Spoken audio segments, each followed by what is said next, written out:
Welcome to the Soul Seeker podcast. I'm your host, Sam Kabert. I started this pod back in 2019 when I was taking my first steps on the path of remembering. And at the time, the tagline for the show was a journey of self-discovery. A year later, it became a journey of remembering. Yet, what I know now is back then, I was still seeking. And what I've come to know now is that it's the journey of seeking that brings us the silent, slow stillness of acceptance. And therein lies our own innate wisdom. It's my mission now to eradicate the glorification of hustle culture, as it was my drive in entrepreneurship that led to a greater whole, and that's because I was outsourcing my sovereignty rather than looking within.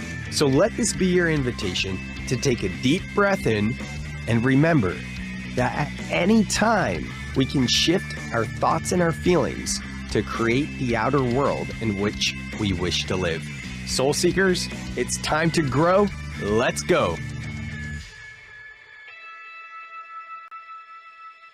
Hey there, and welcome back to another episode of the Soul Seeker podcast. I am your host, as always, Sam Kabert, and in this episode, we're going to be talking about chasing dreams, chasing goals, and achieving success only to get to, God, there's got to be something more to this human experience, right? And that is actually very similar to my story. For those of you that aren't familiar with my story, because I don't always talk about it, but I was chasing success. All the material success ended up being named to Silicon Valley's 40 under 40 list, built a 7-figure business, and I was deeply unfulfilled, deeply depressed. I was numb, in fact, and that's what got me on the spiritual path. So when Denise Evans, which she's our guest in today's episode, when she reached out to me and told me a little bit about her story, and I checked out her book and her teachings that are very similar in alignment with soul life balance and my teachings of yin and yang, or yang and the feminine and masculine, I was like, yeah, I'd love to interview you. So in today's episode, our guest is Denise Evans, and she's going to talk about all the things she's learned on her journey of going deep with spirituality after achieving her version of success. She had an MBA. I mean, once you have an MBA, I think you always do. But yeah, she was successful in her career. I believe she won 2 national ballroom dancing competitions and was even a cheerleader for the Kansas City Chiefs. So all the things, and then was like, hey, I want to go deeper on spirituality. So that's what today's episode is about. A lot of it is really about how can you balance being in the material world and still connected to your sovereignty, your higher self, and your spirituality. We talk about relationships and so many things. So I hope you guys enjoy this episode. And if you haven't already left the podcast a 5-star review on wherever you're listening to it, please consider leaving the podcast a 5-star review. It helps the show grow. And if you'd like to go deeper with me, the best way to do so would be to join my free, yes, I said free, breath club. Every week we do a breathwork session, and there's also an online community and so much more. So with that, enjoy this episode with Denise Evans. Here we are again for another episode of the Soul Seeker podcast. And just as we always do, we'll drop in with just a few breaths. So for all of you listening, I know that you know this, but it's always a good thing to say. If you're driving or doing anything other than being fully present right now, you can always breathe with us. Just don't close down your eyes. Denise, for yourself, for me, and for all of you listening that have the opportunity to slow down and to shift into your inner world, I invite you to just close down your eyes, feeling your feet on the floor, sitting straight up, and through the nose, inhaling all the way up, sipping in a bit more air at the top, and through the mouth, sighing it out. And another big, slow inhale through the nose, inhaling all the way up, sipping in a bit more air at the top, pausing here, and exhale. And one last one, letting the belly expand as you bring that breath all the way up, Sipping in a bit more air at the top. Just gently bring awareness to your third eye, rolling up the eyes and sighing it out. Flickering the eyes back open. Here we are. Denise, welcome to the Soul Seeker podcast. Thanks, Sam. Yeah, appreciate you being here. You reached out to me and pretty much told me what you're about. And we're like, hey, could I be on the show? And I was like, well, let me look. And then I looked and I was like, oh, so similar. There's a lot of things that I see in your content that is very similar to me. And in having done the Soul Seeker podcast now for 6 years, I generally say no, like 100% of the time these days when people pitch to be on the show, especially if it's from an agency, because I've just found like it's just those interviews are typically the worst ones. So welcome. Super excited to have you here. One of the things that stood out to me in just your messaging, Denise's book is called Zen in High Heels. And obviously, that doesn't speak to me specifically, but a lot of your messaging, like even on the back right here, where is it? There's ignite you into the confidence start today, Annie. Wait, that's not looking to be is search commit. I think I wrote it down somewhere else actually. Oh, there's this notion of like you have to leave the material world behind to be a good like spiritual person. My message is of soul life balance, like the yin and yang and all of that, and balancing, your life with your connection to your higher self or your inner world. Just to kick it off, tell us a little bit about your journey with spirituality and how you kind of see this dance between soul and life. That's exactly it. People think, or I wondered, do I have to give up the things that I enjoy or the car that I drive, the money in my bank, if I really truly want to seek truth and wisdom? And so I went on this journey of discovery, like, can I enjoy the things that I like to enjoy and still continue to grow, continue to get better, be better, have better relationships, understand where I need to grow. I would feel the feeling in a church service or at a good yoga class, and I would wonder, how can I have that feeling not sitting in the church or in the yoga class? How can I take that out into the world and into my interactions with other people, and especially into difficult relationship interactions? And so I just went on this quest of seeking, and it took, this book is probably almost 30 years of researching and seeking and trying and learning and growing and failing and trying again and stumbling, and then I realized a lot of the teachers are saying the same things, and a lot of it is said in a way that doesn't really make sense to me in 2025. So I thought, we need a book that makes it's the same principles of truth, but how can you really apply them today with your mother-in-law or with your difficult neighbor? Yeah. I love that. And that resonates too, because my YouTube channel for a while was named Spirituality Simplified. That Mm, same idea of just like, hey, let's kind of like dumb this all down, not make it so yes. complicated. And do you work with like plant and earth medicines or psychedelics at all? I do not, and I have not, but I've done breath work, which I think can take you, it seemed to take me to another realm.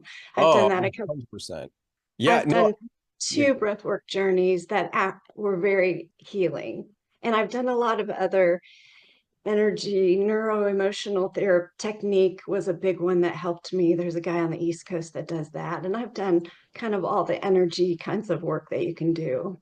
Forgive my voice, I've got a little cold. Oh, for sure. No worries. It's 6 degrees out there in Kansas City, Yes. right? So Yes. makes sense. Yeah. The reason why I ask, like, because I know for me at the end of like a big medicine ceremony, I come to this place of it's all so simple. It's all so simple. And then sometimes the next thing that comes in is like the self-gaslighting, and it's like, and I overcomplicate it. And then I used to have like shame and guilt around it. And then the next uh, uh, evolution of that came through was, and that's okay. It's also simple, and we overcomplicate, dot, dot, dot. and that's okay. That's what it's all about, right? Yeah, that's beautiful. And that's one of the things I have really learned on my journey is I can really get a principle and apply it and understand and take it deep and actually change and transform and realize that the universe is going to continue to give me opportunities to test that skill, that new skill. So I just look at it as long as I'm still breathing, there are going to be things that I need to continue to practice, evolve toward. So I just kind of look at it as it's not a destination. And I know I have come so far, and the level of internal peace from a former very type A, overachieving, very driven person, I didn't know it was really available to me. I was kind of hoping it was, but I have this peace, inner peace that I didn't even know I could have, and I have it the majority of the time now. So I know it's possible, and that's what I want for other people. The people that are seeking it, I want my work in Zen and high heels to offer little pebble stones, help them step across the rivers that are sort of drowning them or flooding them over. Just little practical things that they can do and practice. And then as you get stronger, as um, it starts maybe with an outer circle of influence that you can be different. And then you keep bringing it closer and closer and closer and closer to home till you actually make deep, lasting, real change. Yeah, I'd love to unpack kind of like some practical steps people can take that from where you can draw on your own journey because that resonates so deeply going from like type A or high performer or just the doing energy to being, and it can be hard to balance both. But before we get into that, one thing I wanted to mention is on the back of your book, you have a tagline, seek it, find it, live it. I love that so much. And it just struck me because I've been saying this a lot recently. It's in the intro theme song of the Soul Seeker podcast. But personally, I started this show back in 2019 called Soul Seeker that was very much about this energy of seeking, like looking for something. And the tagline back then was a journey of self-discovery. It was very much seeking. And then a couple of years later, I updated the tagline from a journey of self-discovery to a journey of remembering because I was deeper in my journey and a lot of things were coming forward where it was like, ooh, this pushing energy of seeking isn't so much serving me. It's more of like a unfolding and a remembering. And then last year, I updated the tagline again. So there's a theme here every 2 years to a journey of acceptance. And that's really where I feel like I'm at now. And I can see the parallel there with your seek it, find it, love it. Seek energy, obviously, we both have that word, and then find it like you're looking for that thing. Okay, you found it. For me, that's the remembering when I found it, right? And then love, acceptance, right? So I'd love to hear a little bit more of what's coming through for you right now. When we say seek it, so often we're thinking seeking outside of ourselves. And so often that's where it starts. We're looking for the teacher, we're looking for the ayahuasca experience, we're looking for the thing that's going to help us see and feel and learn and grow. When you and I come to realize the seeking is actually within ourselves. We're seeking within ourselves what it is our heart desires, what it is our soul is longing to express. And that does not come, there are outside tools to help us uncover some of the dirt that's been on us, spiritually speaking. Um, there are these tools that can help us excavate some of that. But the real answers are seek within. Yeah, I had a beautiful reframe come in a couple years ago from a buddy, Nathan Colerman. And you know how everyone says like the way out is through? Mhm. Like The obstacle is the way. Yeah. yeah, it's so often like the way out is through. Like it just, I was like, yeah, I get it and I feel that, but it's like 90% the way there. It's not quite landing for me. And then this friend of mine, Nathan Coleman, he reframed it to the way out is within. And I was like, that's it. That's exactly why I was feeling resistance with the way out is through, because probably similar as you, like, identifying as type A or being in your doing, it's like, okay, the way out, like, let me do something and go through it. And it's a softening and being like, no, it's going within, acceptance, love, all of these things, right? Yes. Well, and then the find it is you do start to see answers, or you do have life experiences that give you clarity, but then you have to learn how to live that and apply that everywhere so that you're not just feeling calm when you're in the meditation. Like you can take that calmness out into your job or out into the long line at the DMV, or, wherever you go in life. That's the find it and live it. 100%. And I know you talk a lot about relationships, and the relationships are like the most challenging thing of this human experience. And along with that comes triggers. So to your point, like, how do you actually recommend that people can live it when they are feeling that rush of adrenaline and that trigger state coming through? That all that trigger is just showing you work that you need to do deep within. So it's never really about the other person, which I know you know. It's just reflecting something back for us to see. So all of it really begins with, first is awareness. I have to start paying attention to what it is that bothers me, who bothers me, and be honest with myself. How much am I giving? How much are other people giving? I just really start paying attention to relationships in an observational way, not just feeling and being in it. Um, so it comes from A, observation, B, doing your own healing work. Where does this person remind you of in your past? Where did I feel like this before? It may look like a different person, but they make me have the same feeling of, let's say you're in a marriage and this person makes you feel unheard. They can't hear you. And you can ask yourself, where did I feel unheard before? And you can go back and figure out, where did that begin? Oh, I realize now I was unheard with my relationship with this parent. And then you can do therapy or energy work or your own journaling, your own work. And you got to go all the way back and figure out, which I know you know, where it began. What do I need to learn from that? How can I heal that? And then look for it when it shows up in today's world. And it'll show up less and less. The more you do your healing work, the better prepared you are to deal with it when it shows up in life. And then you have Mhm. choices. I have a choice of am I going to respond differently to the person? Am I going to distance myself a little bit from the person?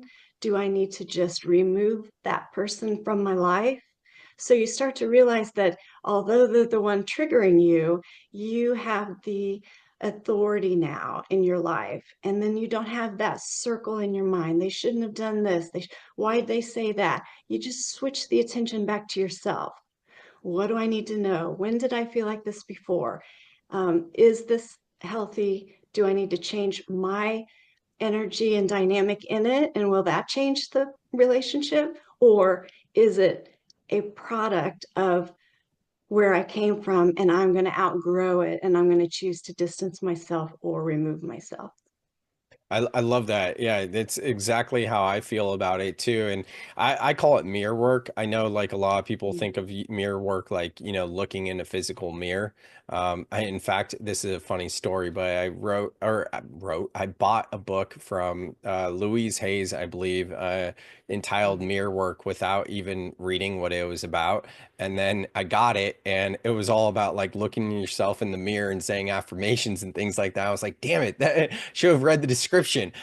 Because similar to everything that you were talking about, like all of that came through for me a couple years ago as a download. And I've heard like whispers of that before in different like spiritual texts or circles or just conversations. but it's one of those things just in life when you come to it an understanding for yourself and it really lands, then that's embodiment. So you can start to utilize it. And for a while, I had a morning prayer that I would read every single day. And a big piece of that prayer was seeing other people as an extension, as a mirror of myself. And anytime something comes up, looking for that within me. And that, I believe, is like one of the most practical ways you can apply spirituality throughout your day with like just a very right. And you can learn so much. It's incredible. So my question for you is like, in your own personal experience, like how did you go from feeling triggered to being like, okay, let me actually be with this now when I'm triggered, so I'm not like just getting lost into the all of the hormones that are flooding my body when I'm in this fight or flight state. So here is the question like, what do I do when I feel a trigger come on?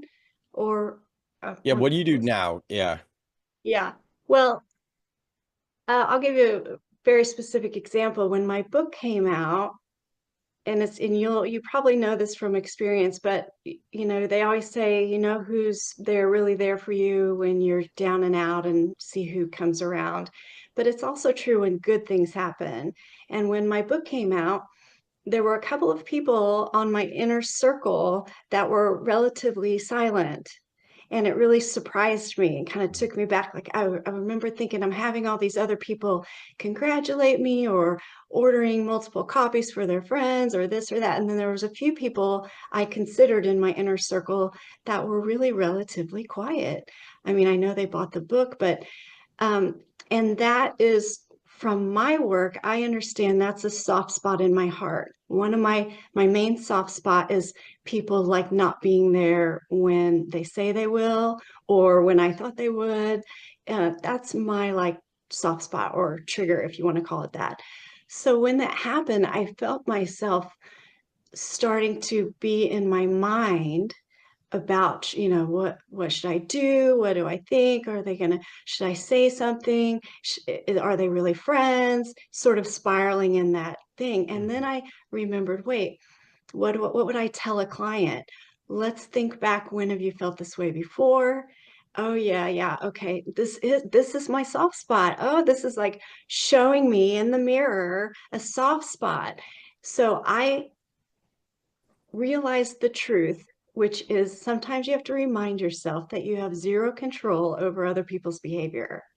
So I was like, okay, I know I have zero control over this person's behavior. They're doing what they want to do. So then it's kind of hurting my heart, and I know that that's hurting my heart because it's a spot in me. Like they are not causing the hurt in my heart. That hurt was already there. They are revealing to me that it's still there, or they are kind of ripping the scar a little bit. And then I have to say, since I can't change them and it is a spot in me, what can I do in this scenario? I am going to embrace the people that are rallying for me, and I'm going to be grateful for that. I'm going to shift my focus from, oh, look what these one or two people are not doing, to look what these dozen people are doing. Look what this person that I thought was in the periphery, and look how much they've stepped up with enthusiasm and with support. And so I got to switch me to gratitude, and I got to realize the little tender spot in my heart is still there. They did a gift. Now I know it's still there. It's not completely healed. I have work to do. And I can shift the way I am with that person. They can go out a layer in my life, maybe. Let's see in time what happens with this. Maybe I don't have to completely cut them off. I certainly don't have to do a confrontation, because there's nothing to confront. They're being who they are, who they want to be, and then I have to do the same. I have to know my integrity, my intention. I'm on a journey of healing. What would that look like in a difficult scenario? That's going to look like I'm going to control the controllables. I'm going to focus on what I can be grateful for. And I'm going to let those one or two relationships play out. And I will follow my intuition each step of the way. Yeah, I feel you. I have a question for you because gratitude is what was coming up for me. And it's going to sound wild to some people for sure, especially when you're like totally in it and spiraling and all that, to your point. But when I can find gratitude for the person or situation that is bringing that up, oh my God, like that is the deep work that is it can be so challenging because if you're in it, right, it's like yeah, it's hard, but when you can reframe it to be like, thank you, because you're showing this in me. So now I can resolve and address that in myself. And then it's like we're not harboring ill will towards that person anymore. And that just feels so good, you know? Not harboring ill will. And as you get further and further on your spiritual path, you start to realize that there really is not good or bad. We create the good or bad in our mind. Mhm. It just is. Their behavior isn't necessarily good or bad. We are attaching a meaning to it. So also, if you can keep things neutral, if you're not quite able to feel gratitude for the person that's inflicting the trigger, just feel neutral. Like this really isn't against me. It really isn't about me. Can I feel neutral about it? That helps too. Have you ever felt overwhelmed by emotions and unsure how to move through them? Sam created the Breath Club to help you find calm and clarity. In this free online community, Sam teaches how to regulate your nervous system through breathwork and process emotions effectively. Did you know that most emotions only last 90 seconds when you fully allow yourself to feel them? This is called the 90-second rule, and it's a powerful tool backed by science for emotional healing. Each week, Sam hosts live calls to guide breathwork practices and create real connection. You'll also get access to an online course and pre-recorded breathwork videos. The link to join is in the show notes. Yeah, neutral. That's a good point. Just this whole concept of like, what is it revealing to me? Like, I love that you use that word because in my latest book, Overcome the Overwhelm, I use a 6-step breath process to access peace within just a couple of minutes. And the E in the acronym is energy to reveal. It's what is this energy that's stirring within me, revealing to me what's the narrative, what's the story here. So yeah, that really resonates a lot. In terms of relationships, and them working as teachers, I know that's a big part of your work. Could you tell us a little bit more how people can start to see their relationships as teachers? This could be like a 3-hour podcast Yeah. to talk about, to really get into it. But the first thing I would say is that I think Carolyn Miss has that book, Mhm. Sacred Contracts. Love it. And and the first thing is really, especially our primary relationships, we have some sort of soul contract with them. And it's almost as if our soul has hired them to teach us certain life lessons. And sometimes that can be done in a year relationship. Sometimes it's a 20-year marriage. Sometimes it's a parental child relationship. Whatever it is, that's a close relationship that has meaning, that you have love and passion about. And realizing that your soul has a contract with this person. And what are they, like you say, what are they here to teach me or bring out in me? The person that, if you see the explosions on like reality TV or something, the person didn't make you explode in anger. The anger was already there. So these soul contracts or tight relationship people are just there to teach us, show us, help. We're here to help each other's souls evolve. So that's one thing. And relationships as teachers also is realizing, let's say the example I gave about the friend, about the when my book came out, that is teaching me that, like I said, that wound of my heart is still a little bit there. So that person taught me that about myself. So I don't know if that makes sense, but It's relationships as teachers being willing to look at what they stir up in you and then ask yourself the question, not why did they do that? Why don't they do it different? If they would only do it different, we wouldn't have these problems. The question is, why are you in relationship with this person? The question is, why did you choose them? Or what about you made them choose you? You have to look deeper. This is really helpful if there's like infidelity in a relationship. So many people will say, oh, well, he cheated and, it's all his fault and I'm the victim and he's the bad guy and I'm going to go find someone better. When the real question and the real teaching and life lesson is, what signs did you miss along the way? What times did you sell out your intuition because you wanted it to be different or better? What about you attracted a cheater to you? When have you ever felt this way before? You start going deep with the questions, be willing to hear the answers within yourself. It takes time, but if you have a genuine desire, the answer's always there.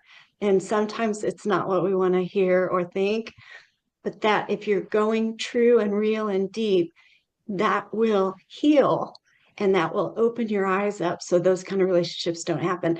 If you do that healing work of a cheater, you will not be cheated on again. Amazing. Yeah, no, it's super empowering when we can take our power back and not just force the blame on someone else. And we have that honest look within ourselves. Where is that in me? What's coming up in me? Let me accept, let me surrender to this, which happens to be the fourth step of the breath process. But yeah, no, this is great. I noticed in your book that you had a bunch of recommend reading different books, and the one book that stood out to me was Sacred Contracts. So it's awesome that you brought that up. That book has been so helpful in my journey, and I've recommended it to so many people. What are some ways that you've applied some of the things that you've learned in Carolyn Mace's book, Sacred Contracts, into your own life? Well, the thing about things being more neutral is helpful. Understanding that there's more to this than meets the eye, and that, we are beings of light, and so is the other person. Even if their behavior is bad, there's light underneath that. They are acting out of a wounded part of themselves, a darker part, but that's not who they really are. And that's not who I really am. And so it's just that understanding of,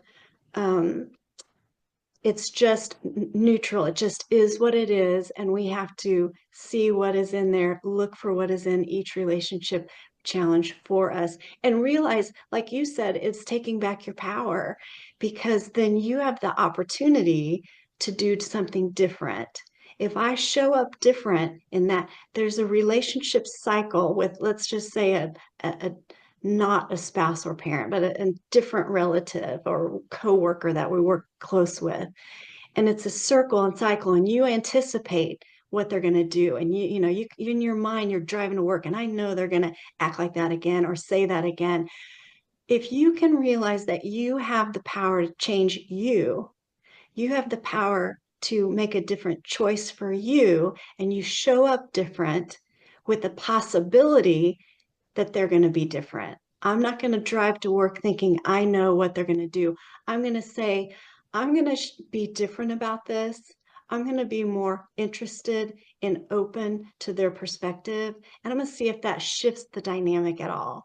I'm going to be open to the possibility that I'm going to walk in and they're going to be, oh, I thought about it last night and I really want to understand what you meant by this point you were trying to make to me. So I'm opening up a possibility that they could be different too. So it's that choice, it's that looking for things to be different, and realizing that I have the power, and it takes two to tango. So if you leave that dance floor, that tango does not keep going on. You cannot complain about the tango that keeps going on if you don't change anything. Yeah, it's so true. It's really It's truth. What else about relationships? I mean, I know you mentioned that you have a lot to talk about, so I'd love to hear just some other things that are coming through. Yeah, I've got the book right here. Oh, Let's see. sweet. We could see. Oh, personal responsibility, I think, is the first chapter on relationships, of just taking responsibility for whatever it is that we can learn or own, which is kind of what we've been saying, of Mhm. never blaming the other person. And this isn't to talk about someone that truly has done something illegal and truly victimized you, but this is to talk about the person that, cheated or lied to you or mistreated your loyalty, all these little things that we get hung up on and unforgiveness of, and realizing I chose that person, you know.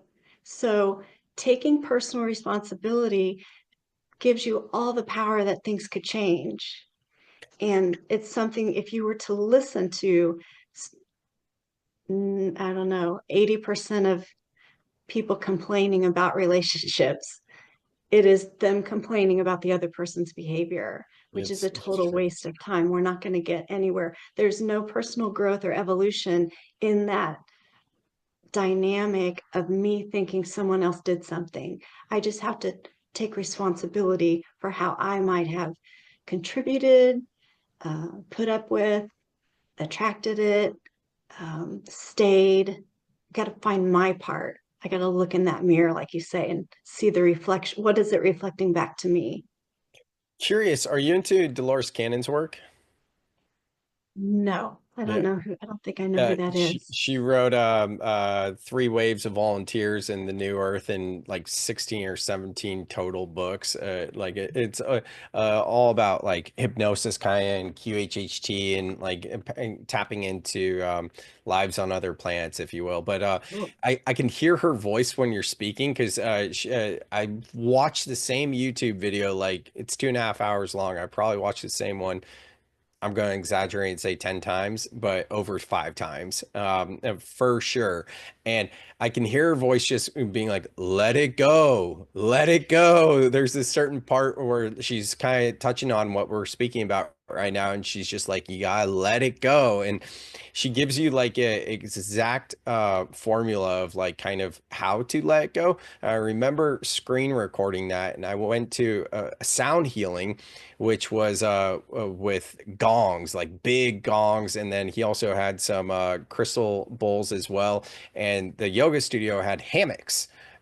So it was just like you're just all cocooned in a hammock during that. And I went into approaching it like a ceremony, and there was this person in my life that I was working on forgiving, and I just visualized it. And one of the beautiful things that we can do when we're forgiving someone else, and I don't think this gets talked about enough, is like when we are visualizing, like say ho'oponopono, something like that. I'm sorry, I love you, please forgive me, is typically how most people know it. The way I was trained in ho'oponopono is I forgive you, please forgive me. Because I'm sorry is to give away your power, and it's kind of taking it away from them as well. And some of those situations, it may not be right as well, to say I love you. That's a whole nother thing. But in the way that Ho'oponopono is typically taught, the way I learned it straight from the Hawaiian lineage, is that you kind of see them on a stage below you, and you're having this interaction with the person. And what doesn't get talked about, what I alluded to earlier, is people get caught up in their mind being like, well, what if that person isn't going to like comply, or they're just whatever. And it's like, no, it's all in your head. You can choose how to play out the scenario. And I think that's so important, because a lot of times when we are doing like forgiveness type work or processing these deeper, more challenging type of relationships and soul contracts, a lot of the work can be done in the astral, whether you want to call it meditation or visualization, but just kind of doing your own work to reflect and play it out. yeah. And realizing that nothing that anyone does really is about you. They're doing it through their own lens. And I taught my daughter this before when someone was really rude at a store and like she was young and it kind of hurt her, she'd feel like taken aback. Why was that person so mean? And I was like, honey, don't worry because they're going to be mean to the next person in line too. And they I were love that. probably mean to the person before us too. So we just got to pray for that person and hope that's, and be thankful that we don't live in a mind that wants to treat people like that, Yeah, and you know. energetic hygiene too, just having that interaction with someone. And before like you're doing your work, a lot of times like all of a sudden like you're having like a really bad day and you don't really know why, and then you start to be crabby with someone else. But now as you continue down this path and are continuously doing your work, like things just get processed so much quicker and it makes so much sense. And it's like, hey, Yes. I picked something up earlier from this interaction. I'm carrying it. Great. I have the awareness around it, but it doesn't feel good. And then once you get to the point of understanding energetic hygiene, just kind of like shaking it out and just having the intention to remove it or doing a lion's breath, whatever you need to do. Oh man, for me, that was such a big game changer, everything you're talking about right now. Yes, water off the duck's back. Phew. Water off the duck's back. What does that mean?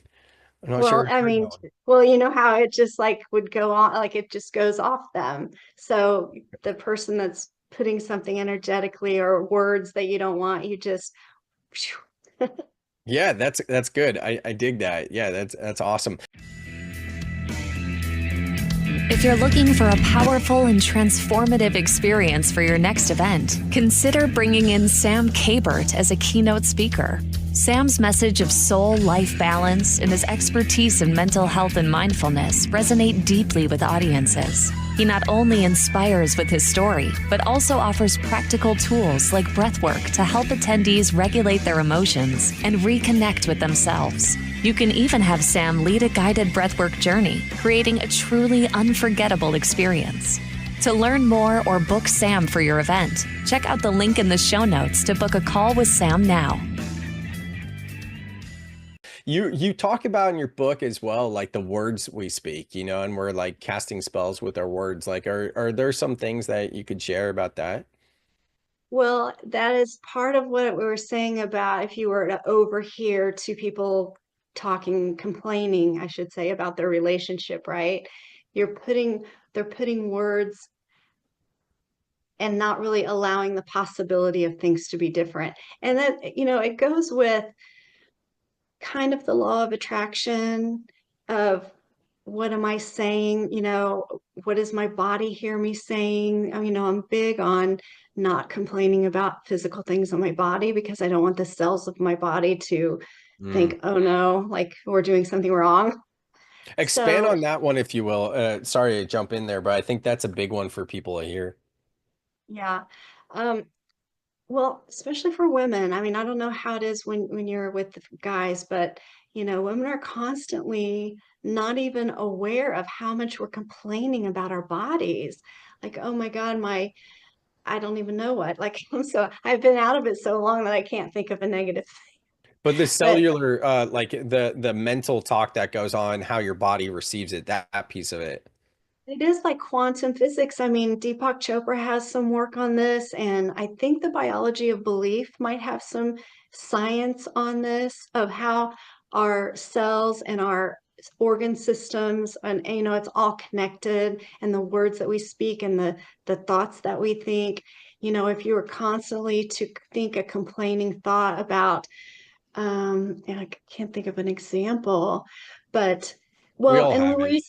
And Louise Hay has that book, Heal Your Life, Mhm. which is all about if you have let's say, an eye problem, that's energetically linked to not being able to see different perspectives on issues. Mhm. If you have a knee problem, she has it energetically linked to being uncomfortable with the direction your life is moving.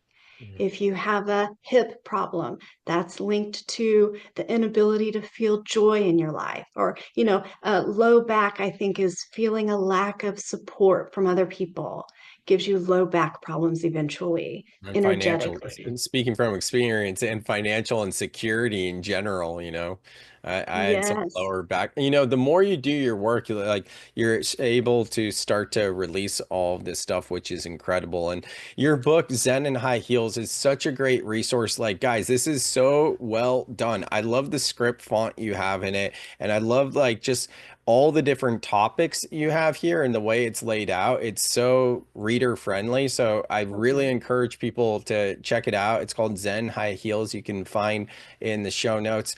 Denise, you've had the book out for, I think, about 2 years now. Over Is a that? year, a little Oh, over a year. Mhm. got it. And so what's life been like since you've published the book, and what projects are you working on now?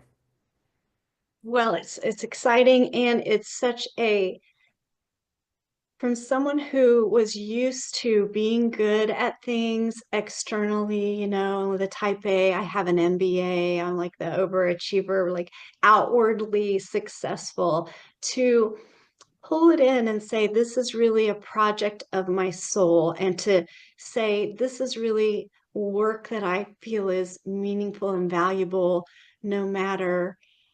I feel like every person that I work with or that comes to me and there something has changed and shifted and they had like an aha moment or an ability to be more calm and a better parent that they want to be, because people want these qualities. They just don't really understand how to get them. And life is too busy to take the 30-day retreat or take a 12-month sabbatical. So this is Zen and High Heels is like tools. You can take just a little bit at a time or get the audiobook and listen to it on your commute to work or whatever. So it's meant to have little steps and little things, so it's been exciting to have people respond in that way. And actually, it's universal principles. So although it says high heels, I've actually had a lot of positive feedback from men who read it as well and are like, that one thing really made sense and really helped me in this way. So it's been good to get that, but also to, this whole social media thing when there's a million follower people or there's all these big huge numbers, to be just my little 6,000 and growing account, to be not go to the type A overachiever. Oh my gosh, what can I do to make that 7,000?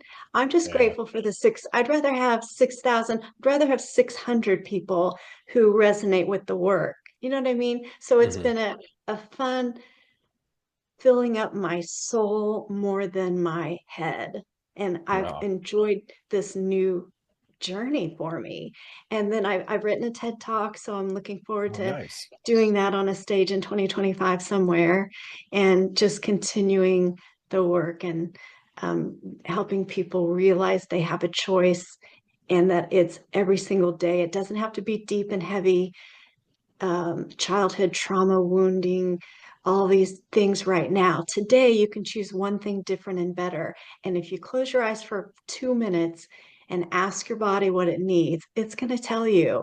Or if you think about at the end of the day, an interaction you had with someone that wasn't good, and feel, what did that make me feel? What do I want to do different next time? Do I need to address something with them? Do I need to apologize? If we just take a little bit of time in our day and in our lives, we can start expanding personally and spiritually, and it makes all the difference in the way that you feel and move through life, and allows for more meaningful connections because you can show up, because you've done the work and you know who you are. 100%. I love the message. I'm all about it. Yeah, no, that's Thank you. great. Yeah. And yeah, just putting your art out without expectations just feels so good. And more, like I gotta give a shout out to my homie and coach, Eric Godsey. It's been a while since I've worked with him, but he had a webinar a few days ago and it took me back to memory lane and how much I've learned from him. But a big piece of what the core of what he teaches is, we're all artists. And a big reason why we're facing this mental and emotional health crisis is because we're disconnected from our art. And a lot of, I don't know if this resonates with you, but for me, like, it's so empowering to view myself as an artist because I mean, I got into painting like a year, 2 years ago, and I don't paint that often, but that was like a great expression. I'm not a quote unquote good painter or anything like that, but it's so therapeutic and it feels so good. And then same with like music. I play guitar every now and then, but I'm not a good guitarist. It doesn't come natural. But the things that I am really good at are like doing this podcast, speaking on stage, writing books, and I look at all of the content I've created. I'm like, I don't give myself enough credit for being an artist in the way I create my content, because it is an expression. And I don't know if you experience this, but for me at least, like, it's so easy for me to get caught back into that like type A or masculine or doing type of energy to like do the thing for a reason. And then I need to like catch myself and be like, no, I'm doing this. I'm doing this so that I can be. This is like my expression that I'm birthing through. And it's just it's a fun journey, you know? I just went to a Deepak Chopra workshop about a week ago, and his main point was that our souls are really here to create, which I think is what you're saying when you say artist. We are here, 100. our souls came to create something. And when we can really get down to who we are and what we're here to create, no matter how small it may seem or insignificant, it is significant. If you can change one person's life with your podcast that wouldn't have got the message if you didn't do your podcast, that's enormous, because there's that ripple effect. Then they're better to their kids or to their spouse, and then it just goes on through generations. So just the tiniest positive impact is huge. 100%. Was Deepak speaking about his new book, the one about AI? He didn't talk about it too much. He showed us there's like an AI Deepak now. So you can go to the AI Deepak, he calls it his twin, and ask it a question, and it goes through all of his data and can give you an answer. Yeah, there's so many spiritual teachers out there. I just haven't gone down the Deepak rabbit hole for whatever reason. I think it was whatever. But that said, about a month ago, I was at the local bookstore with my parents, and we were just like checking it out. And it's I shouldn't say like local bookstore, like it is our local bookstore, but it's a mega store. It's massive, and it's cool just like go in a bookstore, especially one that's so big, because that's not really a thing as much these days. And Deepak's new book was there, and I started to flip through it, and I don't know if you know what it's called. Is it called like a Dharma Dilemma or something like that? No, And that's not what it's called. I'll tell you all what it's about though. It's about AI. So I started to flip through it because I'm like, ooh, this is interesting. The whole thing, he's prompting AI to, whether it's like Gemini from I think Google or ChatGPT or these different ones, to like summarize spiritual texts. And I was just reading it the other day, and I was like, whoa, this is really fascinating. Because to your point, how we started this podcast with there being like so much what's the word I'm looking for, ancient texts, about spirituality, and there's new age, and there's just so much like how do you start and how do you simplify it, and everything he's talking about in that book is like leveraging AI to what he calls AI being the new AI guru. So basically learning from AI. And I'm like, that's fascinating, especially someone who is such a well-respected spiritual teacher to be speaking about like how we bridge the gap of consciousness and spirituality with technology, with AI. So pretty interesting. Yeah. Mm-hmm. But anyways, cool. So thank you so much for coming on the pod, Denise. Guys, check out the show notes. You can follow her, connect with her online, check out the book, all the things. Thank you, Denise. Thank you. Thanks for listening to the very end. I hope you guys enjoyed this episode just as much as I did. If you did, the best way to get back to the show is to just leave a 5-star review. It just takes a couple minutes and a couple of clicks. And if you want to go deeper with me, the best way to do so is to join the Breath Club. That is my free online community where there's a bunch of pre-recorded breathwork exercises, and we do weekly sessions as well. So you can find the link to the Breath Club and everything else we talked about in today's show in the show notes. With that, I'll see you on the next episode of the Soul Seeker podcast.